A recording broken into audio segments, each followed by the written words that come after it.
Pendidikan Teknik Bangunan ini berdiri bersamaan dengan lahirnya Fakultas Teknik UNESA. Nah, waktu itu nama Fakultas Teknik adalah Fakultas Keguruan Ilmu Teknik pada tahun 1964.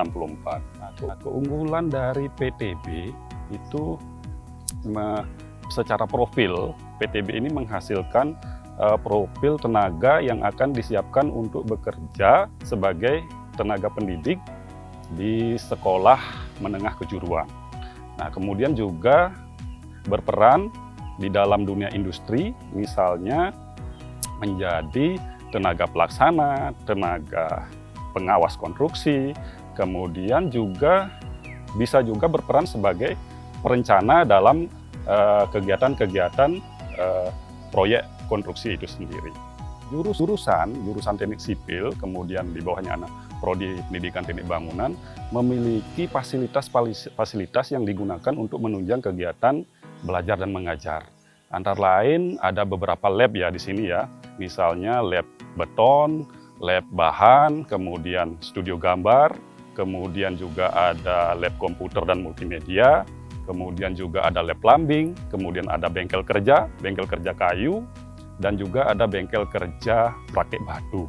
Nah, lab-lab ini seringkali digunakan oleh dosen juga untuk melakukan kegiatan penelitian, kemudian juga mahasiswa untuk menyelesaikan tugas akhir atau penelitiannya di dalam skripsi. Nah, selain itu di jurusan teknik sipil, kemudian pendidikan teknik bangunan ini juga untuk menumbuhkan budaya membaca, ya kami menyiapkan atau menyediakan fasilitas berupa ruang baca. Kekuatan dari pendidikan teknik bangunan ini, dosen-dosen kami itu berpotensi untuk melanjutkan kuliah S3 yang kami harapkan ke luar negeri semua. Selain itu, untuk sarana dan prasarana, nah beberapa misalnya alat-alat lab, itu kami akan fokus untuk melakukan upgrading, untuk menghasilkan alat-alat atau mesin-mesin yang terbaru seperti itu. Kemudian untuk meningkatkan kualitas layanan di dalam lab itu sendiri, kedepannya kami akan lebih giat untuk mengembangkan teknisi atau laboran mengikuti kegiatan pelatihan yang berkaitan dengan labnya masing-masing.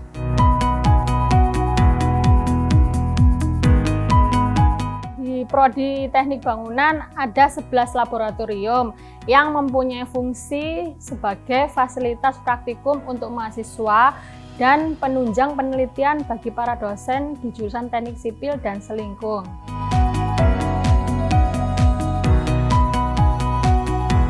Karena di sini adalah studio gambar, maka pasti alat-alat yang tersedia di sini adalah alat-alat untuk menggambar.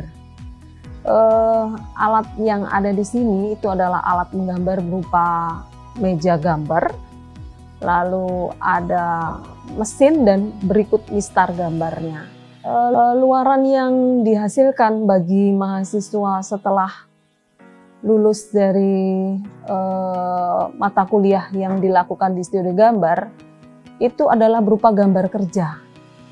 Untuk di semester awal biasanya adalah gambar kerja yang diminta adalah gambar kerja bangunan rumah tinggal sederhana. Dan gambar yang diminta masih dalam tataran gambar arsitektural, misal gambar denah, gambar-gambar potongan, lalu gambar tampak, gambar instalasi listrik maupun sanitasi air.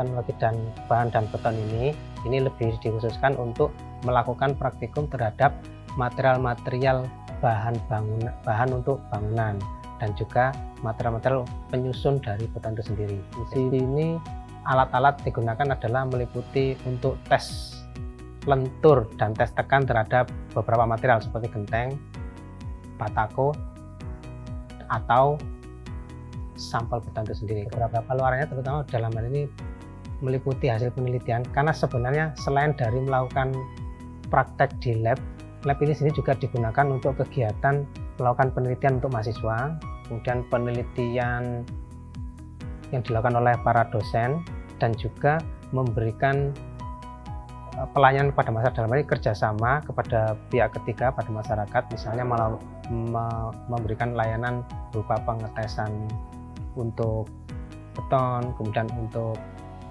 memberikan layanan membuat niche design.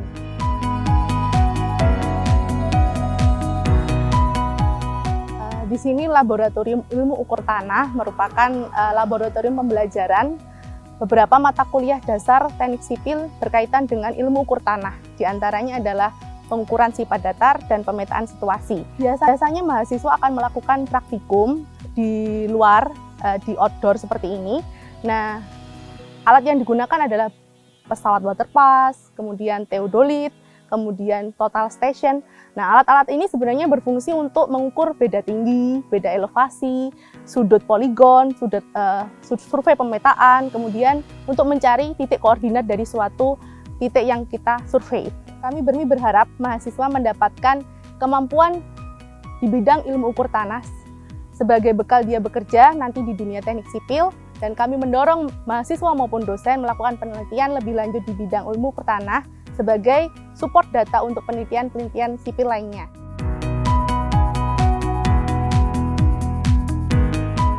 Jadi ini adalah Laboratorium Mekanika Tanah, jurusan Teknik Sipil. Tujuan yang pertama yaitu pengujian tanah, sampling tanah, yang mencari karakteristik dari tanah. Nah, karakteristik tanah ini berupa bentuknya adalah klasifikasi tanah, parameter tanah, untuk mencari daya dukung dan sifat-sifat dari tanah tersebut, yang sifat kompresibilitas maupun sifat permeabilitas. Gitu. Nah, untuk klasifikasi tanah di sini bisa dari uji laboratorium ini bisa ditentukan apakah tanah itu termasuk tanah lempung pasiran atau lempung murni. Nah, kalau dari parameter maka kita akan mendapatkan parameter tanah yang berupa sudut geser maupun kohesi, yang tujuannya nanti mencari daya dukung dari tanah. Luaran dari Laboratorium Mekanika ini yang pertama yaitu pada umumnya digunakan untuk praktikum mahasiswa, karena ini digunakan pada jurusan teknik sipil, memang tujuannya untuk praktikum mahasiswa.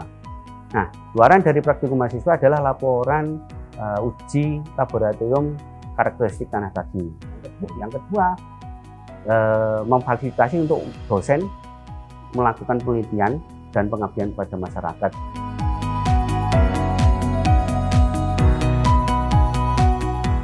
Ini adalah lab kerja, praktek kerja batu.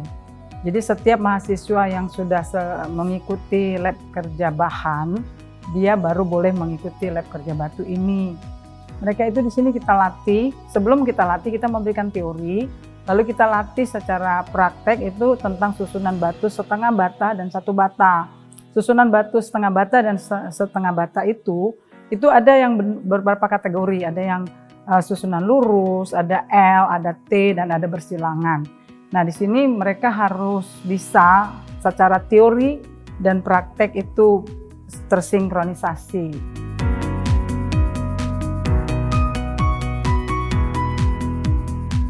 Bengkel kerja ini adalah bengkel kerja kayu atau bengker kayu. Kemudian fungsi dari alat-alat yang ada di bengkel ini, ya, alat yang manual, mekanik, dan elektronik. Ya. Kemudian seperti misalnya ketam, itu ada yang manual, ada yang mekanik, dan ada yang elektronik. Kemudian dari praktek itu disesuaikan dengan kebutuhan lapangan.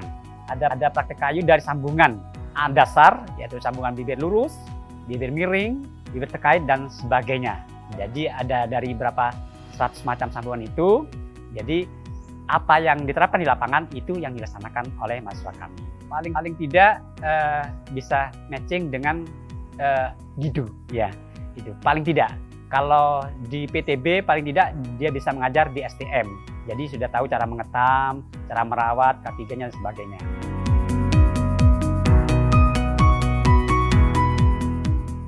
Lab ini difungsikan sebagai lab hidrolika. Artinya untuk mengetahui tekanan-tekanan pola air yang bekerja di dalam pengairan sama di bendungan. Keunggulan dari lab ini adalah untuk menyuplai air untuk bendungan sama untuk pengairan sehari-hari. dan juga dipakai untuk PLTA, pembangkit tenaga listrik ya. Artinya untuk mengetahui tekanannya maupun pola alirannya gimana perilakunya.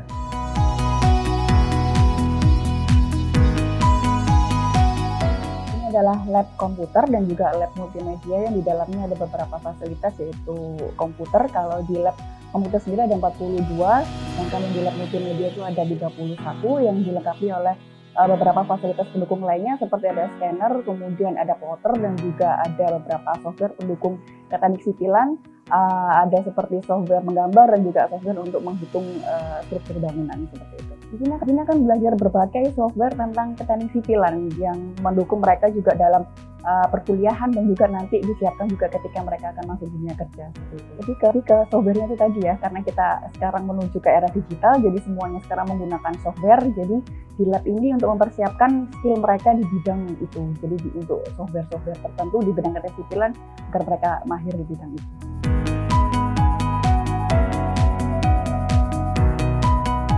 Jadi adalah lab plumbing ya. Lab plumbing di mana lab ini adalah difungsikan untuk membuat alat-alat atau bagian-bagian bangunan yang nantinya lab ini akan membuat sambungan-sambungan yang berhubungan dengan platnya lah BWG 30 dan 32, di mana nanti akan difungsikan sebagai hal-hal yang berhubungan dengan bangunan, dari instalasi di atas sampai pipa-pipa yang ada di bagian bawah, kemudian bisa menghasilkan produk-produk yang berhubungan dengan plumbing di bangunan-bangunan gedung. Artinya dunia industri memang dibutuhkan, sangat dibutuhkan dalam pekerjaan ini. Di mana dalam dunia industri nanti akan dibutuhkan bagaimana air hujan yang ada dari atas itu turun, kemudian diarahkan ke bawah, sehingga sampai ke bawah dia akan diarahkan mengalir kemana. Jangan sampai air yang ada dari atas itu nanti akan kemana-mana, tidak diarahkan. Sehingga dari sana akan dihasilkan pekerjaan-pekerjaan atap yang betul-betul aman untuk bangunan.